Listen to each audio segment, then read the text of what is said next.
नमस्कार, आप देख रहे हैं विस्तार न्यूज और मैं हूं आपके साथ अंचल शुक्ला। विस्तार न्यूज के खास कार्यक्रम द टॉक टाइम में बहुत बहुत स्वागत है आपका। और आज हम आपको जिस शख्सियत से रूबरू कराने जा रहे हैं वो मध्य प्रदेश के झाबुआ विधानसभा से विधायक हैं। इससे पहले उन्होंने यूथ कांग्रेस अध्यक्ष के तौर पर भी जिम्मेदारी निभाई है और इसके अलावा वो एक कुशल चिकित्सक भी हैं। लेकिन ऑल इंडिया आदिवासी कांग्रेस के चेयरमैन की बड़ी जिम्मेदारी इनको दी है। तो मिलिए, बहुत स्वागत है विक्रांत भूरिया जी विस्तार न्यूज में आपका। बहुत बहुत धन्यवाद भाई। विक्रांत जी, इसी जिम्मेदारी से ही शुरुआत करते हैं इस पूरी बातचीत की कि 140 करोड़ की जनसंख्या वाला यह देश और उसमें 10% की आबादी आदिवासियों की, इस लिहाज से देखा जाए तो 10 से 15 करोड़ लोगों का प्रतिनिधित्व की जिम्मेदारी आपको कांग्रेस पार्टी ने दी है। इस जिम्मेदारी को कैसे देखते हैं? देखिए, ये एक बहुत बड़ी जवाबदारी है और राहुल जी ने, खड़गे जी ने, वेणुगोपाल जी ने बहुत सोच समझकर एक युवा को पहली बार मौका दिया है। क्योंकि हमारा जो देखा जाए ट्राइबल्स का हमेशा एक ट्रेडिशनल वोट था, वो हमेशा कांग्रेस को बहुत ताकत से मदद करते आए, हमेशा। बिल्कुल। और यही कारण है कि इंदिरा गांधी जी से इतना लगाव है कि आज भी आप आदिवासी क्षेत्रों में जाएंगे तो इंदिरा माई आज भी बोलते हैं। और जब हमने ये देखा कि एक बहुत बड़ा यूथ हमसे जुड़ नहीं पा रहा है, क्योंकि पुराने लोग तो बहुत ताकत से कांग्रेस के साथ हैं, बट जो एक नया यूथ आ रहा है वो कहीं ना कहीं कांग्रेस से दूर जा रहा था। तो ये पहली बार ऐसा डिसीजन लिया गया, क्योंकि जो मेरे से पहले नेशनल चेयरमैन थे आदिवासी कांग्रेस के, वो 80 ईयर्स के थे और मैं को 40-41 ईयर्स में ये पहली बार किसी को भी मौका मिला है। तो डेफिनेटली ये बहुत बड़ी जवाबदारी है और स्पेशली क्योंकि यूथ को मिला है तो हमें अपने आप को प्रूव करना पड़ेगा। और प्रूव ऐसे करना पड़ेगा कि हमें ज़्यादा से ज़्यादा युवाओं को अपने साथ जोड़ने का काम करना पड़ेगा, ताकि जो कांग्रेस का सबसे हार्डकोर सपोर्टर है और जो जिसके लिए कांग्रेस हमेशा लड़ती है, क्योंकि मैक्सिमम जो कांग्रेस की लड़ाई हमेशा होती है आदिवासी, दलित, पिछड़ा, गरीब लोगों की लड़ाई हमेशा कांग्रेस लड़ती आई है। तो ये एक बहुत बड़ी जवाबदारी है और उसको एग्जीक्यूट करने की जवाबदारी हमारे कंधों पर है। तो मैं समझता हूँ कि एक नया फील्ड है, क्योंकि हम पूरा देश एक बहुत बड़ा क्षेत्र हो जाता है जब आप, क्योंकि मध्य प्रदेश का भी यूथ कांग्रेस। क्या योजना है आपके पास युवाओं को जोड़ने के लिए, जैसा आप कह रहे हैं? देखिए, युवाओं को जोड़ने के लिए आपको सबसे पहले कांग्रेस का आइडियोलॉजी को समझना पड़ेगा। कांग्रेस की आइडियोलॉजी, क्योंकि हमेशा कांग्रेस की वही आइडियोलॉजी जो आदिवासियों की आइडियोलॉजी, कि आपको हमारे जो अधिकार हैं, चाहे वो जल, जंगल, जमीन का अधिकार। देखिए, फॉरेस्ट राइट एक्ट कौन लेकर आया? कांग्रेस लेकर आई। लैंड एक्वायर करने के लिए जो बिल आया, कौन लेकर आया? कांग्रेस लेकर आई। किस तरह से आप राइट टू इंफॉर्मेशन कौन लेकर आया? कांग्रेस लेकर आई। मनरेगा कौन लेकर आया? कांग्रेस लेकर आई। तो कांग्रेस की हमेशा जो भी पॉलिसी रही है वो प्रो ट्राइबल्स रही है। अब ये है कि हमें उनके बीच में जाकर ये चीजें बताना पड़ेंगी और इसका सबसे बड़ा सेंटर होते हैं हॉस्टल्स होते हैं। तो हमारी कोशिश ये रहेगी कि हम लोगों तक, यूथ नई लॉबी तक खुद अप्रोच करें कांग्रेस की क्या आइडियोलॉजी और कांग्रेस ने आज तक क्या करा है। क्योंकि जो नई पीढ़ी आई है उसने सिर्फ बीजेपी का राज देखा है, एक ये बहुत बड़ी हमारे लिए चुनौती है। कांग्रेस ने क्या करा था ये उनको मालूम ही नहीं है। तो हमारी जो सबसे बड़ी चुनौती है कि उनको ये बताना कि कांग्रेस ने जो भी लड़ाई लड़ी है आज़ादी से लेकर आज़ादी के पहले भी, वो सबसे ज़्यादा आदिवासियों की लड़ी है और ये चीज़ उन तक पहुँचाने का काम हम लोग करेंगे, उनको जोड़ेंगे और उनकी सारी जितनी भी संघर्ष है उसमें कंधे से कंधा मिलाकर उनके साथ खड़ा रहेंगे। लेकिन क्या वजह है कि मध्य प्रदेश सहित राजस्थान और छत्तीसगढ़ और उड़ीसा ऐसे राज्य हैं जहां पर आदिवासी ज़्यादा बाहुतल्य मात्रा में हैं, वहां पर भारतीय जनता पार्टी की सरकार है? ऐसा क्या हुआ कि कांग्रेस से कट के वो भारतीय जनता पार्टी की तरफ चला गया?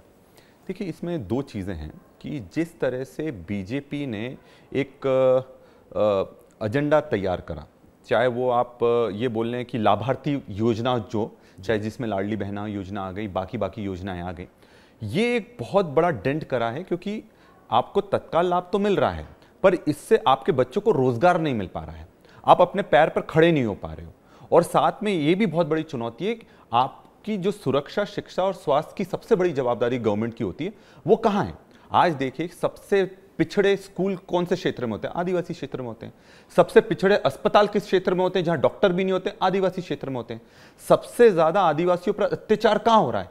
बीजेपी शासित राज्यों पर आदिवासियों पर हो रहा है। और मध्य प्रदेश का तो सबसे बड़ा उदाहरण है, जहां 22 से 23% आबादी आदिवासी आज मध्य प्रदेश में है और नेशनल क्राइम रिकॉर्ड ब्यूरो में सबसे ज्यादा अपराध आदिवासियों के खिलाफ मध्य प्रदेश में हो रहे हैं। तो हकीकत यह है कि जहां जहां बीजेपी की सत्ता आई, सबसे पहले टारगेट में आए आदिवासी आए, सबसे पहले उनकी जमीन ले ली गई, उनके जंगल ले लिए गए। और छत्तीसगढ़ का उदाहरण मैं दे रहा हूं, भले वहां छत्तीसगढ़ में बीजेपी की सरकार आ गई, अगली बार नहीं आएगी। आपने भले चेहरे के रूप में एक वहां आदिवासी सीएम दे दिया, पर जैसे ही वो आदिवासी सीएम आया, आपने पूरे हसदेव जंगल साफ कर दिए। तो ये लोग देख रहे हैं, आदिवासी भोला जरूर है पर बेवकूफ नहीं है। लेकिन भारतीय जनता पार्टी, आप कह रहे हैं कि टारगेट करती है, और भारतीय जनता पार्टी ने तो सबसे बड़ा जो संवैधानिक पद है राष्ट्रपति द्रौपदी मुर्मू के रूप में, वो तो आदिवासी चेहरा ही है। तो यही तो मैं बोल रहा हूँ, बीजेपी राजनीति किसी चेहरों की कर रही है। मुर्मू जी ने मणिपुर पर भी कोई बात करी आज तक? राष्ट्रपति हैं, आदिवासियों का संरक्षण की जवाबदारी किसकी है? राष्ट्रपति की और गवर्नर की। आज तक द्रौपदी मुर्मू जी ने मणिपुर पर, जहां हमारी बहनों के साथ बलात्कार हो रहा था, उनको मारा जा रहा था, उनका नरसंहार हो रहा था, आज तक एक चीज नहीं बोली। तो हमें ऐसे लोग नहीं चाहिए जो बीजेपी का रबर स्टैंप हो। हमें ऐसे लोग चाहिए जो जमीन पर लड़ाई लड़ सकें, जो आदिवासियों के मुद्दे उठा सकें, आदिवासियों का संघर्ष कर सकते हैं, उनके अधिकारों की लड़ाई लड़ सकते हैं, उनकी सुरक्षा दे सके। तो आपने सीएम भी बनाया एक आदिवासी को, पर क्या हुआ? आपने सारे जंगल कटवा दिए छत्तीसगढ़ में। आपने द्रौपदी मुर्मू जी को राष्ट्रपति बना दिया, पर आज तक कभी भी आदिवासी एट्रोसिटीज या आदिवासियों पर शोषण पर राष्ट्रपति जी ने एक भी शब्द बोला है क्या? इस चीज की नाराजगी लोगों में है, और ये मैं नहीं बोल रहा हूं, ये समाज की आवाज आ रही है कि हमें ऐसे लोग नहीं चाहिए कि, और हमको सांकेतिक राजनीति नहीं चाहिए कि आप बड़े बड़े बिरसा मुंडा जी की बड़ी बड़ी मूर्तियां बना दो, टांटिया मामा की बड़ी बड़ी मूर्तियां बना दो। हमें ये नहीं चाहिए। क्या आप हमको सुरक्षा, स्वास्थ्य सेवाएं या शिक्षा दे सकते हैं या नहीं दे सकते, ये बताइए। आप हमको रोजगार दे सकते हैं कि नहीं दे सकते, ये बताइए। और यही सबसे बड़ा सवाल है आज के समय में। विधानसभा में भी आप लोगों ने घेराव किया, और मंडला वाला एक जो मामला था, जिसे नक्सली कह के सरकार ने इनकाउंटर किया, हिरण बैगा उसका नाम था, और आप जांच की मांग कर रहे हैं कि वो एक आदिवासी था। देखिए, आज ध्यान आकर्षण में ये सवाल मैंने ही उठाया था, और इसमें मैंने मंत्री जी से साफ बात करी कि हमने जो जांच की बात करी है वो तथ्यों के आधार पर करी है। क्योंकि पहले इन्हीं के आईजी ने बोला कि वो एक नक्सली था, उसके बाद उनका वर्जन चेंज होकर आता है कि नक्सली समर्थक था। तो हमारा सवाल यह था कि अगर वो नक्सली समर्थक था, आपको पता ही नहीं है कि वो नक्सली है कि नहीं, आपने उसको गोली कैसे मार दी? और यहां से ही पूरी पिक्चर चालू होती है, और यहां से ही डाउट चालू होता है कि ये क्यों कर दिया गया।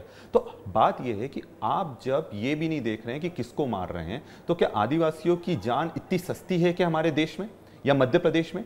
और हमने उनसे सीधे बोला कि आपने गलती कर दी, पर अब उनके परिवार का क्या? आप उनको 1 करोड़ मुआवजा दीजिए, और उनके परिवार में किसी को नौकरी दीजिए, और ऐसी घटना वापस से नहीं हो उसको सुनिश्चित कीजिए। और इसकी जो जांच कमेटी हो, अभी वो बोलते हैं कि हमने एक जांच कमेटी बना दी, हम उस जांच कमेटी पर भरोसा ही नहीं करते। वो उसको नक्सली घोषित कर पूरा ये बता देंगे कि ये नक्सली है। हमने बोला कि आप विधायकों का एक कमेटी बना दीजिए जो वहां जाकर निरीक्षण कर लेंगे, या फिर एक रिटायर्ड जज को आप अपॉइंट कीजिए जो बिकेगा नहीं या डरेगा नहीं, और तब जाकर हम मानेंगे कि आप सही बोल रहे हैं कि नहीं बोल रहे। तो वो दोनों चीज के लिए तैयार नहीं थे, और उसके कारण आज हमने वॉकआउट करा सारे विधायकों ने। लेकिन आदिवासियों के उत्थान की बात तो भारतीय जनता पार्टी भी करती है और कांग्रेस भी करती है, लेकिन मुख्य धारा से वो कब जुड़ेगा? क्या वो खुद नहीं जुड़ना चाहता? क्या आज भी उसकी वो पहचान वही है जो उसके वस्त्र हम देखते हैं कि वो जो पारंपरिक वेशभूषा में रहते हैं? वो जंगल से बाहर क्यों नहीं निकलना चाह रहे हैं, या सरकारें कुछ कमी रख रही हैं उसमें? देखिए, ये एक बहुत बड़ी विडंबना है। लोग सोचते हैं कि हम जंगलों में रहते हैं, हमको जंगलों में रहना कहाँ दिया जा रहा है? पूरे तो जंगल साफ करे जा रहे हैं। और ये लड़ाई भी वही है कि वनवासी वर्सेस आदिवासी।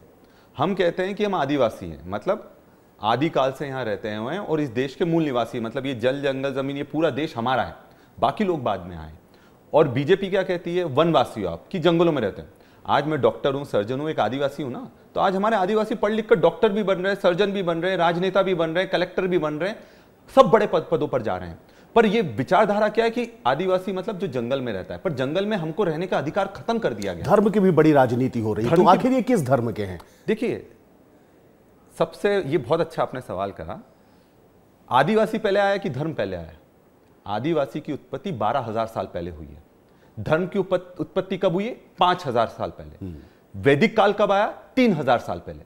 तो आदिवासी पहले आया कि धर्म पहले आया? धर्म को तो आदिवासियों ने बाद में अलग अलग तरीके से बनाया गया है।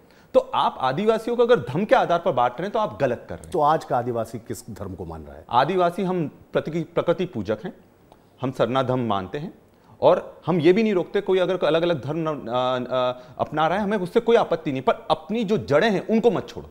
अपनी जो मूल जड़ें हैं उनको मत छोड़ो। आप कोई भी धर्म अपना सकते हैं, क्योंकि आदिवासी कभी भी जकड़न में नहीं रहा है, बंदिशों में नहीं रहा है। और अंग्रेजों ने भी ये चीज समझ ली। अंग्रेजों ने भी जो शेड्यूल एरियाज बनाए, क्यों बनाए? क्योंकि उनको समझ में आ गया आदिवासी को कंट्रोल नहीं करा जा सकता, आपको उस पर बंदिशें नहीं लगा सकते। तो यही कारण है आज क्या कर रहे हैं कि कुछ लोग धर्म के नाम पर उन पर बंदिशें लगा रहे हैं, जो कि गलत है। आप हमारे जो प्रकृति के धर्म है उसकी बात करो, और आप जो भी हमारी जो रीति रिवाज रहते हैं, हमारी संस्कृति रीति, उसकी रक्षा की बात करो। आप कुछ चीज हम पर थोपना चाहोगे तो वो हम स्वीकार नहीं करेंगे। चलिए इससे थोड़ा सा बाहर आते हैं, प्रदेश की राजनीति की बात करते हैं। किस तरीके से देखते हैं जो प्रतिनिधित्व है कांग्रेस का, क्योंकि नई पौध लगी है, सारे ही युवा विधायक हैं, युवा हाथ में जिम्मेदारी है प्रदेश अध्यक्ष जीतू पटवारी के तौर पे, कैसे देखते हैं और कितनी संभावनाएं देखते हैं आने वाले समय में कांग्रेस की? देखिए, बहुत अच्छी संभावना है, क्योंकि जिस तरह से हमारे जो प्रदेश अध्यक्ष हैं जीतू पटवारी जी काम कर रहे हैं, नेता प्रतिपक्ष जी काम कर रहे हैं, निश्चित तौर पर बहुत सारी संभावना है। और दिल्ली ने, राहुल गांधी जी ने, खड़गे जी ने बहुत कुछ सोच समझ कर ही उनको जवाबदारी दी है। और हमारी जवाबदारी एक कार्यकर्ता के रूप में ये है कि हम जितनी ताकत उन लोगों को दे सकें वो देने का हम काम करें, पर साथ में ये भी सुनिश्चित करें कि पार्टी को ज़मीनी स्तर पर हम कैसे मजबूत कर सकती है। क्योंकि देखिए, पार्टी नेताओं से मजबूत नहीं होगी, पार्टी कार्यकर्ताओं से मजबूत होगी। तो आप चेहरा किसी को भी बना दीजिए, पर जब तक हम जमीन पर काम नहीं करेंगे और जमीन पर मजबूती नहीं लाएंगे, तब तक हम संगठन को मजबूत नहीं कर पाएंगे। और यही कारण रहा है कि कांग्रेस हमेशा बूथ पर कमजोर रही है और बीजेपी बूथ पर मजबूत रही है। तो जो हमारे विचारधारा के भी लोग होते हैं, अगर वो वोट नहीं डालेंगे तो हम चुनाव जीतेंगे कैसे? तो अभी जो हमारी सबसे बड़ा लक्ष्य है और जो हम कोशिश कर रहे हैं कि हर पंचायत में अपने अध्यक्ष नियुक्त करें, हर पंचायत तक हम पहुंचें, ब्लॉक स्तरीय इकाई को सबसे महत्व हम दें। जिला अध्यक्ष के बाद सबसे इंपॉर्टेंट हमारी ब्लॉक स्तरीय होती है। पर जो मैंने देखा, क्योंकि अभी कुछ दौरों में मेरे को राहुल जी के साथ भी भ्रमण करने मिला। अभी हम जब गए, गुजरात गए थे, साथ में ही थे हम लोग, तो हमने एक चीज़ देखी, राहुल जी का सबसे ज़्यादा जो फोकस है वो ग्राउंड लेवल कार्यकर्ताओं पर है। और 1 to 1 वो बात कर रहे हैं, चाहे वो जिला अध्यक्ष हो, ब्लॉक अध्यक्ष हो, तो उनको जो फीडबैक मिल रहा है भारत जोड़ो की यात्रा में, तो उनको ज़बरदस्त फीडबैक मिला ही है। पर अब जो एक नया चक्र शुरू हुआ है उसमें वो कार्यकर्ताओं की सुनने का काम कर रहे हैं, और उनके आधार पर वो पूरी जो पॉलिसी मेकिंग, पहले क्या होता था कि ऊपर से एक पॉलिसी आ जाती थी, लेकिन कार्यकर्ता कैसे एकजुट होगा? अभी भी आपकी जो पीढ़ी है उसमें भी देखने को मिल रहा है, गुटबाजी देखने को मिल रही है। कोई कह रहा उमंग सिंगार जीतू पटवारी का नहीं बन रहा, हेमंत कटारे जी का नहीं बन रहा है। मतलब ऐसा क्यों? ये क्या गुटबाजी जो है ये पीढ़ी दर पीढ़ी कांग्रेस की परंपरा के तौर पर? गुटबाजी नहीं है ये। कांग्रेस में आप गुटबाजी बोल रहे हैं, बीजेपी में गुटबाजी नहीं है क्या? बीजेपी में दिखाई जहां दिखाई देती। देखो, एक चीज है कि आपको कहीं दिख सकता है, एक चीज है कि अंदर बहुत बड़ी खाई हो रही है। हमने देखा बीजेपी में किस तरह की हो रही है। आज हमने विधानसभा में देखा किस तरह से बीजेपी के विधायकों ने उनके ही मंत्रियों पर भ्रष्टाचार के आरोप लगाए। तो क्या है कि इस चीज को आप कंट्रोल कर सकते हो थोड़ी टाइम के लिए, पर ये कहीं ना कहीं विस्फोट होगा। और कांग्रेस में क्या है, वो कभी भी इस तरह का डिसिप्लिन की राजनीति नहीं हुई है। सबको अपने बात स्पष्टता से रखने की आज़ादी है, सबको अपनी बात करने की आज़ादी, अपने तरीके से काम करने की आज़ादी होती है। बीजेपी में ये नहीं होता है। तो कांग्रेस में कई चीज़ें दिख जाती है जो नहीं भी होती है, तो दिखाने के प्रयास करा जाता है। पर हकीकत यह है कि हम सब लोग एक होकर उद्देश्य से काम कर रहे हैं कि हमें पार्टी को मध्य प्रदेश में मजबूत करना है। चलिए कुछ व्यक्तिगत सवाल पे आ जाते हैं, क्योंकि इस समय की अपनी सीमा है। फिल्में देखते हैं आप? बिल्कुल, कभी कभार, बट अब समय कम मिल पाता। कौन सी फिल्म देखी आखिरी? छावा देखिए। छावा देखी। फिट रहने के लिए क्या करते हैं? क्योंकि काफी फिट भी हैं आप, काफी भाग दौड़ भी, सोशल मीडिया पे भी काफी सक्रिय दिखते हैं। तो फिट रहने के लिए कोशिश ये रहती है कि जो भी एक्सरसाइज आप कर सके, 10 मिनट का जो रूटीन रहता है उसमें कुछ योगा की भी एक्सरसाइजेज हैं और बाकी भी हैं। तो कोशिश ये रहती है कि कम से कम 10 से 15 मिनट हर दिन सुबह आप, उसमें मेडिटेशन भी शामिल है, ताकि आप अपने आप को मेंटली और फिजिकली मजबूत रखेंगे, तभी आप लंबी रेस के घोड़े बन पाएंगे। पेशे से आप चिकित्सक भी हैं, तो क्या अभी भी इलाज करते हैं लोगों का? हाँ, महीने में दोहरी जिम्मेदारी है, तिहरी जिम्मेदारी कह सकते हैं। महीने में 1-2 सर्जरीज तो कर लेते हैं, क्योंकि क्या है कि कोई बहुत इमरजेंसी होती, क्योंकि मेरे को समय मिल नहीं पाता, सबसे बड़ी दिक्कत ये है। बट क्या है कि एक बार जो सर्जन रहता है वो जिंदगी भर सर्जन रहता है, तो उसको दूर भी नहीं रह पाता।